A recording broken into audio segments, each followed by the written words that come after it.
No fermentation, no cocktail time. There are so many great reasons to dive into the rich world of fermentation that it will be impossible to pack it all in one episode. But we'll still cover a lot, including what it is, why you should know and care about it, and most importantly, how to use it to make some amazing cocktails. We again partnered with Mi Genta Tequila, and quite fittingly so. The rich fermentation of their special yeast is key in highlighting Mi Genta's natural flavors. Plus, fermentation's sustainable approach lines up with their EcoVerde mantra. In the first episode of this series, we talked about all the benefits of superjuice, and we'll keep our focus on sustainable techniques, mixers, cocktails, and of course, sustainable tequila. Today's mixers will be 3 different homemade fermented grapefruit sodas.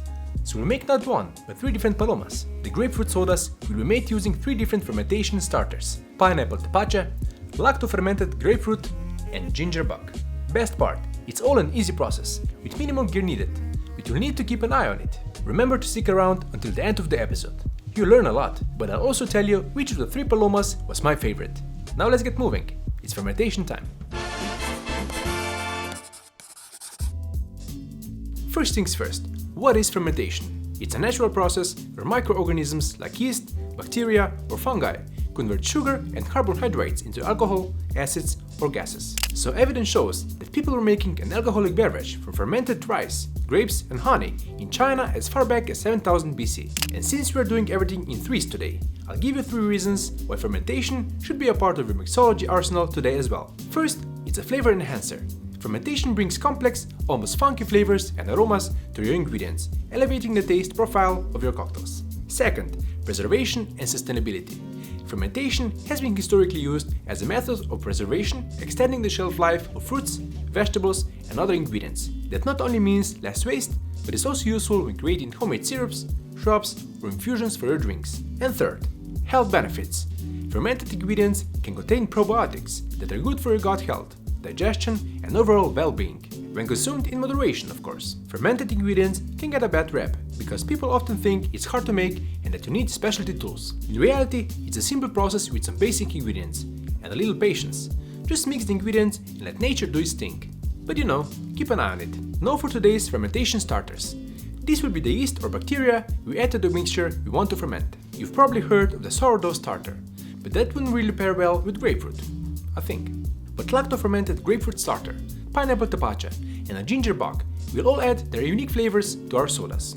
Hopefully, this also gives you inspiration to try healthier versions of classic soft drinks, on their own or for your easy mix cocktails. Last thing before we make our fermentation starters. Keep in mind that these are live organisms, and there may be some variability. Sometimes the ferment will be ready after 3 days, and sometimes it will take 7 or more. I'm starting with the grapefruit. Make sure it has food-grade peels. Rinse it well and dry it off. Don't use anything antibacterial, because that will kill the good bacteria as well. We'll need the peels and flesh of 2 grapefruits, but discard the white pith. We did a similar process with oranges once, but that time we used a sealed bag. And you can of course do that here as well, but I'll show you a traditional method using a jar. Weigh how much you ended up with. I got 450 grams. We'll now add the salt, 2% of the weight of the grapefruits, so 9 grams. You can use the Mi Genta calculators on kevincost.com to help you out, but you'll still need the scale to get the amounts right. I'm using traditional coarse, non-iodized, unrefined sea salt from the Slovenian coast. Give everything a good mix for the salt to distribute evenly, then slightly mash everything up. I'll now transfer this to a jar that's just big enough for our grapefruit. We want to remove all the air bubbles and submerge all the peels. The salt will kill bad bacteria, giving the good bacteria a chance to convert the sugar in the grapefruit into lactic acid. Hence, lactofermentation. Lactic acid is a natural preservative that holds back the growth of harmful bacteria. This will happen in about 5 to 7 days. Remember to open the jar at least every 2 days to release the CO2 produced by the bacteria. This is one of the parts where you need to be mindful of the fermentation process and not just forget about it. Once the grapefruit is fermented, you'll see the bubbles forming and all the contents will float on top. You'll see that better with the other 2. At that point, I'll strain out the solids using a cloth filter. A handy tool to squeeze out all the liquid is a potatoizer. I'll link it below. Now we have our fermentation starter.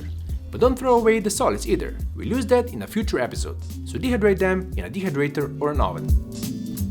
With the lacto-fermented grapefruit ready, let's move on to tepache. This fermented Mexican drink is a wonderful way to use up pineapple leftovers from either juicing or eating this delicious fruit. We juice the flesh.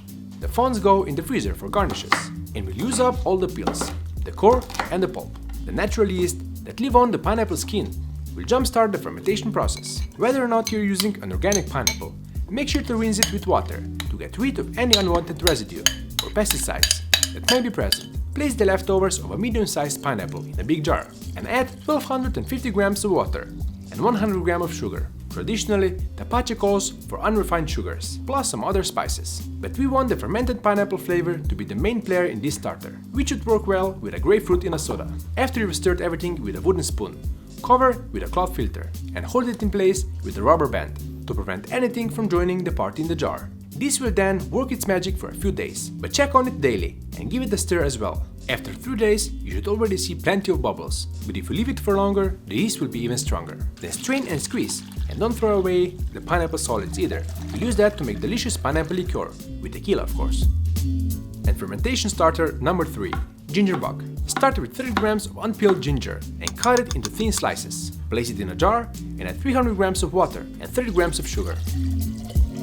Keep in mind that it's best to use sterilized jars for all of these starters. Now do the same as with pineapple. Stir with a wooden spoon to get a party started, then cover with a cloth filter and a rubber band. I'll use this after 7 days as well, but it will take a bit more of my participation. The wild bacteria and native yeasts on the ginger and in your kitchen. It will start to grow rapidly and need the sugar, so every day you need to add a little fuel to the fire of fermentation. Take off the filter and add 25 grams of sliced ginger, and instead of sugar, 30 grams of rich 2-to-1 syrup. This mixes in faster and starts working with the yeast straight away. Stir those in, cover back up and repeat the next few days until you get a liquid with plenty of bubbles, which is the CO2 being produced by the microorganisms. If nothing is happening after 1 week, that usually means the ginger's surface was treated and there wasn't enough yeast on it. That's why I always look for organic ginger. So to finish this one as well, strain out the ginger and the liquid part is your ginger bug.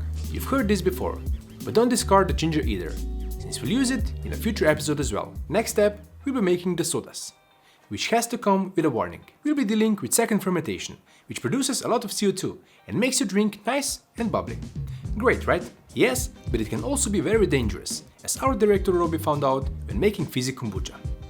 A glass bottle can easily and extremely loudly blow up if you forget to release the gases, and it's not built to withstand that much pressure. That's actually why we'll be reusing plastic soda bottles. They were built for that pressure. Plus, we'll be able to squeeze out excess air when we start. Let's make some grapefruit sodas, again starting with the lacto-fermented version. All amounts for all 3 sodas will be for a single 500 ml or 16-ounce bottle. Start with 285 grams of water. For a little extra pink color, I'm adding 20 grams of red orange juice. Add 90 grams of 1-to-1 simple syrup. And lastly, 45 grams of grapefruit starter. Give it a little stir to mix the yeast. The next steps will be the same for all 3, so I'll first move on to mixing the ingredients for the other 2 sodas as well. For the pineapple grapefruit soda, I'll first make red rich syrup by combining 75 grams of water with 150 grams of sugar, bringing it to a boil as it dissolves and adding 1.5 gram of dried hibiscus flowers. Sugar is essential for the second fermentation, as it's the fuel for the yeast and bacteria to do its magic and carbonate our soda, lowering the sugar content in the process. Hibiscus will add a subtle floral note, but also brings some color. Stir and leave to cool. Strain, and this is what you'll end up with. Now mix 140 grams of water with 42 grams of our colored 2-to-1 syrup. For the grapefruit flavor, we're adding 160 grams of grapefruit juice, since we'll get funky tropical flavors from the fermentation starter in this one, so add 90 grams of Tapache starter. The amount of starter affects how quickly the mixture ferments, and of course, the taste. And lastly, the ginger grapefruit soda mix. Combine 140 grams of water with grapefruit juice, 160 grams. Can't have grapefruit soda without grapefruit.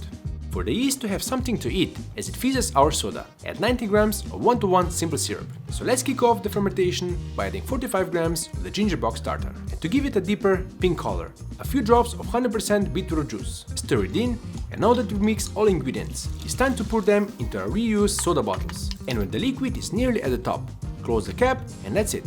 Now we wait for the magic to happen. The time can depend on our starters and the temperature of the room, but it should be done within 24 hours, give or take. So no worries if it takes a bit longer. Once the CO2 builds up the pressure, the bottles will expand back to their classic shape. Keep an eye on them, because they probably will not all happen at the same time. Once you see the bottle is fully expanded, it's time to carefully open the bottle, release the pressure, and then squeeze out the air again to give the soda room to carbonate for a second time. Then place this in the fridge for the soda to chill and carbonate once again. It will happen fast, but the carbonation will slow down once the soda is chilled. And with that, we have our 3 unique fermented grapefruit sodas. If that doesn't get you ready for a Paloma, nothing will. And we'll make 3 of them with Magenta Blanco. This award-winning, additive-free, sustainable tequila is aromatic, elegant and complex, with subtle notes of cantaloupe, honey and cinnamon. It's bright, with a nice minerally and pleasantly grassy finish, perfect for a Paloma or 3. The preparation is the same as for all 3, into a chilled highball glass, filled with ice. Add 2 ounces or 60 ml of Magenta Blanco tequila. Next, something we covered extensively previously.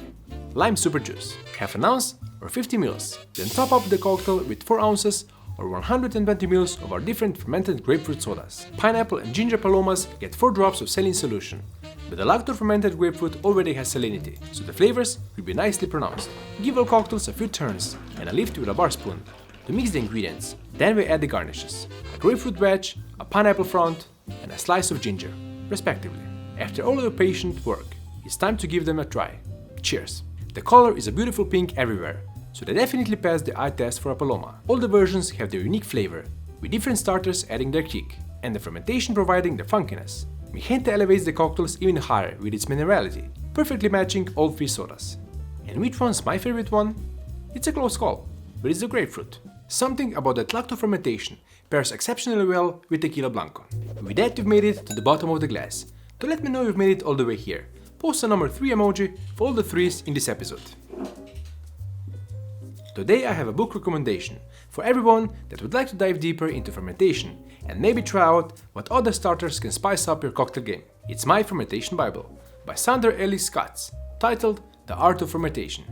I'll see you next time with some ways to use some of the leftovers from today and prep for a large crowd. Cheers, friends of cocktails.